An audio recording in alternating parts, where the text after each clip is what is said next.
নমস্কার, আশা করছি সকলে খুব ভালো আছো। একটা নতুন ভিডিওতে সকলকে স্বাগত। আজকে শুক্রবার, দুপুর এখন প্রায় 2টো। এইমাত্র স্নান করে এলাম। সকাল থেকেই প্রচণ্ড পরিমাণে গরম ছেড়েছে, তো তাই স্নানটা করতে একটু দেরি হলো। আর স্নান করে বসবই বা কোথায়, এতটা পরিমাণে গরম ছেড়েছে যে ঘরে বাইরে কোথাও বসা যাচ্ছে না। তো তাই একটু স্নানটা দেরি করে করলাম, যাতে একটু শরীরটা ঠান্ডা থাকে।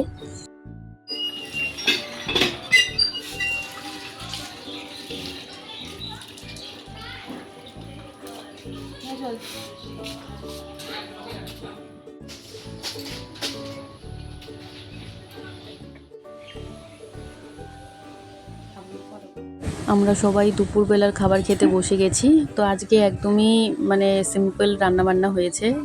মুসুরের ডাল মা একদমই পাতলা করে রান্না করেছে, আর তার সাথে ভেন্ডি আর আলুর ভাজা, আর তার সাথে রয়েছে আমের আচার।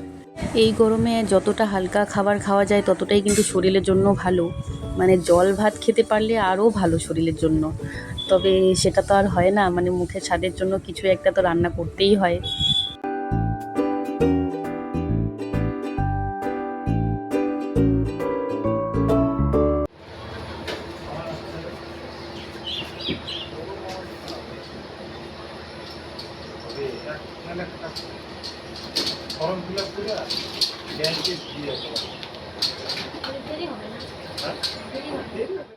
এখন সন্ধ্যা প্রায় 6:30 বাজে।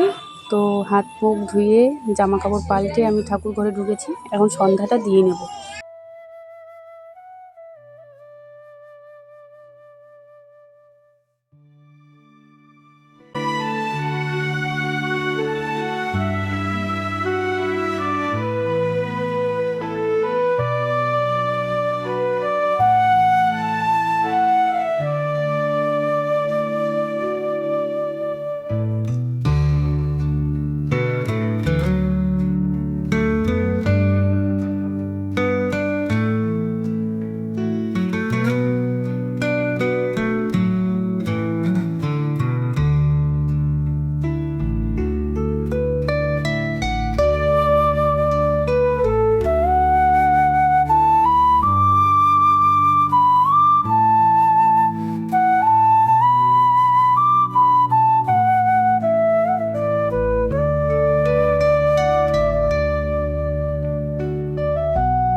বারবার মনে হচ্ছে যে এই তো সেদিন এখানটায় এলাম আর দেখতে দেখতে 1 মাস হয়েও গেল।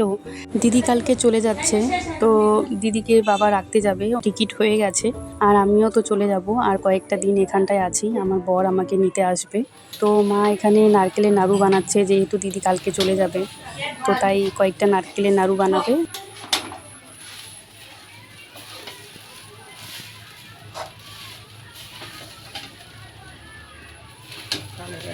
চিনি দিস না?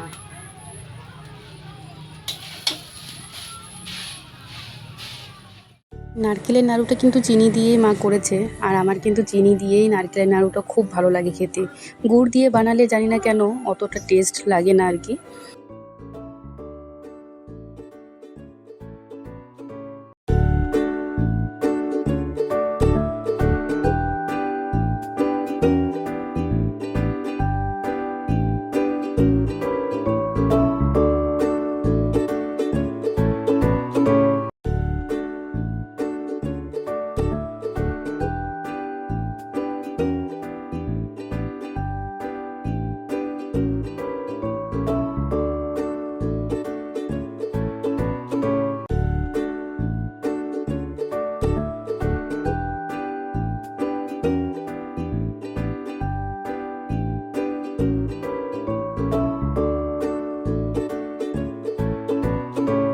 আমাদের 4 ভাই বোনকেই মা একটা একটা করে নাড়ু দিয়েছে টেস্ট করার জন্য। তো খেয়ে দেখি যে কেমন হয়েছে। সত্যিই বলছি, নারকেলের নাড়ুটা দারুণ হয়েছিল খেতে। তো চলো, আজকের মতো ভিডিওটা তাহলে এখানেই শেষ করছি। সবাই ভালো থাকবে, সাবধানে থাকবে আর সুস্থ থাকবে। আবার ফিরে আসবো নতুন একটা ভিডিওর সঙ্গে।